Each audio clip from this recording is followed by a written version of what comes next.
Buongiorno e ben ritrovati con l'informazione di Telefriuli in apertura del nostro notiziario. Il Pignarul Grant che ha chiuso ieri gli eventi epifanici in tutto il Friuli, tante le persone che hanno assistito all'evento dopo 2 anni di pandemia. Gli auspici per il 2023 però non sono buoni, sentiamo.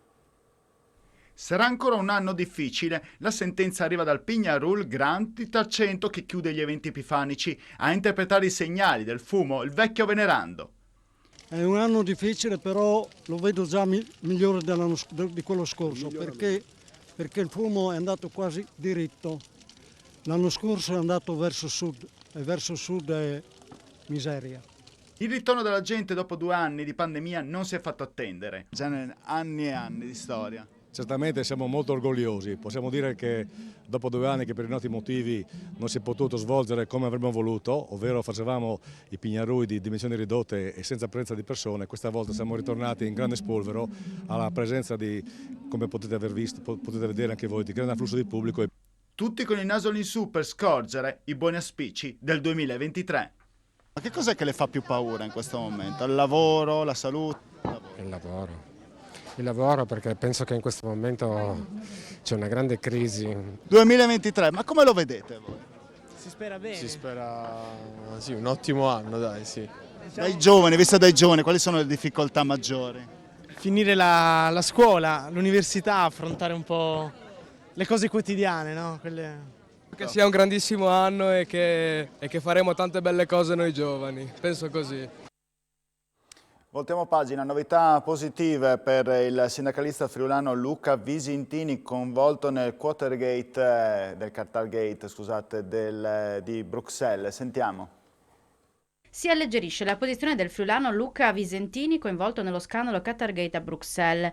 Delle 3 accuse formulate a suo carico dalla magistratura belga, una, quella di associazione criminale, è caduta mentre restano tuttora in piedi quelle di corruzione e riciclaggio. È quello che si rileva dal provvedimento con il quale il giudice ha evitato il carcere al sindacalista friulano che era stato fermato lo scorso 9 dicembre insieme ad Antonio Panzeri, Francesco Giorgi, Niccolò Figatalamara e la vicepresidente del Parlamento europeo, la greca Eva Kaili. Contrariamente a questi ultimi, Visentini era stato rimesso in libertà 2 giorni dopo con l'unico obbligo di non lasciare il territorio dell'Unione Europea. Il sindacalista friulano, che in seguito all'inchiesta si è autosospeso da presidente della Confederazione Sindacale Mondiale, incarico al quale era stato eletto alla fine dello scorso novembre in Australia, si è sempre dichiarato estraneo a tutti gli illeciti. Durante gli interrogatori ha ammesso di aver ricevuto da Panzeri 46.000 euro in contanti in 3 buste che, a suo dire, sono stati da lui utilizzati per la sua campagna elettorale e per aiutare sindacalisti di paesi poveri privi di mezzi per la loro attività. Andiamo ora a Pordenone dove sarebbero oltre 3.000 le utenze che non hanno mai pagato la tassa sui rifiuti. Oltre a nomi celebri è stato scoperto un condominio i cui residenti non hanno mai versato un centesimo. Il servizio. Da alcuni nomi eccellenti perché particolarmente conosciuti in città e non solo, ad un intero condominio non censito. È lunga la lista degli evasori totali della Tari, che da anni non ha mai pagato la tassa sui rifiuti. I controlli incrociati del comune di Pordenone e del gestore del servizio Ogea hanno fatto emergere situazioni che hanno dell'incredibile. Abbiamo trovato, grazie agli appostamenti, un intero condominio non registrato alla Tari, ma in realtà stiamo scoprendo cose abbastanza singolari, cioè nomi eccellenti direi, no? Che per privacy ovviamente non possiamo dire. Si parla di almeno 3.000 utenze fantasma. Migliaia di utenze che non si sono mai registrate alla Tari, sono dei fantasmi, degli evasori totali, che stiamo però intercettando un po' alla volta. C'è una coda lunghissima presso gli uffici della GEA di gente che si sta registrando.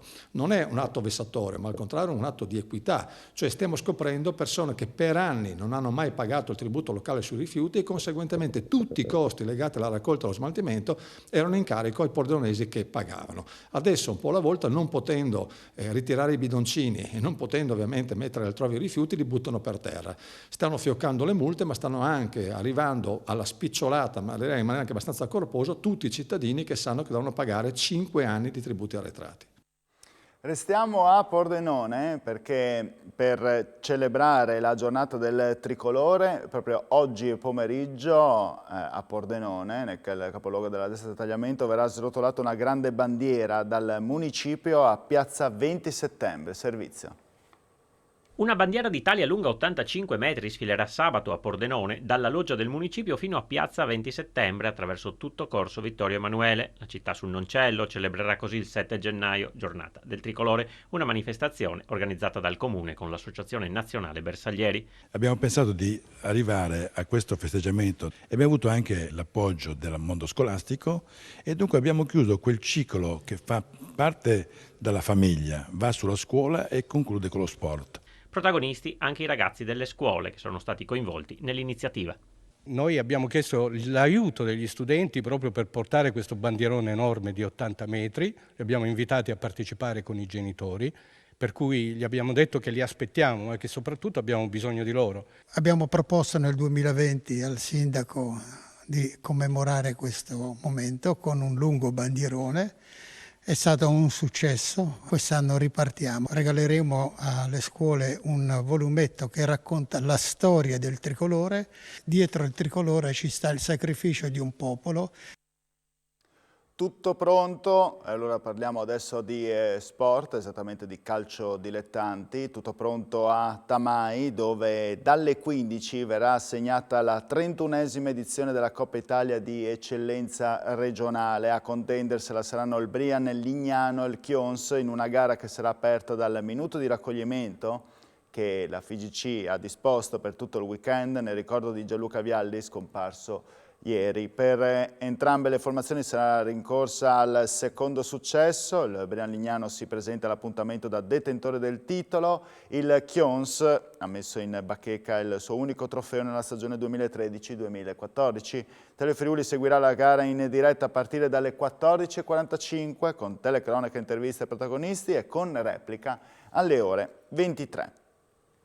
Appuntamento invece alle 18 questa sera per il fischio d'inizio della seconda partita del 2023 dell'Udinese in trasferta a Torino contro la Juventus. Della partita non ci sarà Gerard Deulofeu, come ha dichiarato ieri mister Andrea Sottile, che andiamo a sentire.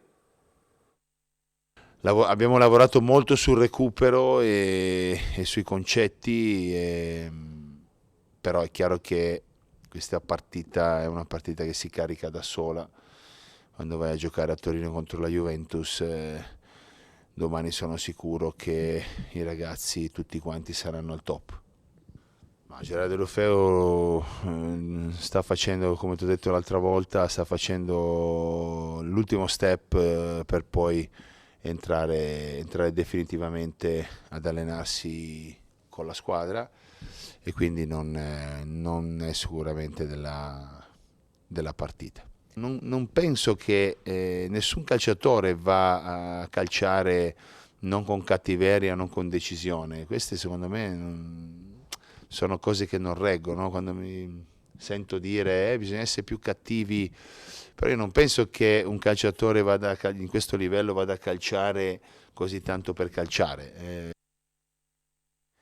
Cordoglio anche dallo sport friulano, lo stesso mister Sottil, ma anche altri sportivi che hanno potuto conoscere direttamente Gianluca Vialli per la scomparsa del campione della nazionale italiana. Sentiamo.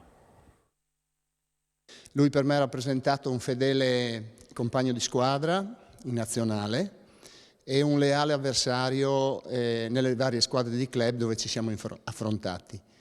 E per me è stato veramente un compagno eccezionale, e in nazionale 5 anni passati assieme con l'Europeo e il Mondiale, con delle esperienze bellissime. Un vero trascinatore, proprio anche con la chat dei ragazzi di Notti Magiche che l'abbiamo ricordato proprio sotto questo profilo. È una persona eccezionale, unica nel suo genere, divertente, spassoso, ma professionista anche molto, molto serio, ecco. Meticoloso nei particolari. L'ho marcato un po' di volte ed era un calciatore fantastico, veramente un campione, ma era assolutamente percepivo anche dai comportamenti di campo che era assolutamente un leader, aiutava i compagni era veramente una persona, un grande uomo, una grande persona, e poi tutto quello che ha fatto anche dopo il calcio, l'immagine bella, pulita della sua persona, genuina, il grande carisma anche quando è entrato in nazionale, quindi veramente brutto giorno, e va via un grande uomo e un grande calciatore. La Fiera di Udine ospita in questo fine settimana la tappa italiana di Coppa del Mondo Under 20 di scherma, presente la nazionale italiana al completo con l'obiettivo dichiarato di vincere la tappa. Una prova importante per gli impegni che verranno, dice il maestro della nazionale Dario Chiadò. Quali sono le possibilità per la nostra squadra, per l'Italia? Ma noi abbiamo vinto l'ultima gara di Coppa del Mondo con i maschi e lo stesso a una gara precedente con le donne a squadre, e abbiamo avuto degli ottimi risultati individuali, un podio con le donne e un primo e secondo posto all'ultima gara con gli uomini. Quindi i presupposti sono assolutamente ottimi. Poi nella scherma ogni gara è un po' a sé, è uno sport molto tecnico, per cui spesso ruotano, ci sono molti atleti competitivi, qua è presente veramente tutto il mondo, per cui la lotta è dura, insomma, però. Lotta dura, però ci sono ottime possibilità. Assolutamente, noi siamo qua per arrivare fino in fondo. Lotteria Italia vara di soddisfazioni per il Friuli Venezia Giulia, che si aggiudica solamente uno dei 180 premi, e peraltro di terza categoria, del valore di 20.000 euro ciascuno. In questo caso il biglietto vincente è quello registrato come N di Napoli 237533, che è stato venduto ad Azzano X. E questa era anche l'ultima notizia. Noi ci vediamo con il notiziario di Telefriuli questa sera al termine della partita tra Udinese e Juventus, che trasmetteremo ovviamente in diretta a partire dalle ore 18 con Poltronissima. Grazie, arrivederci.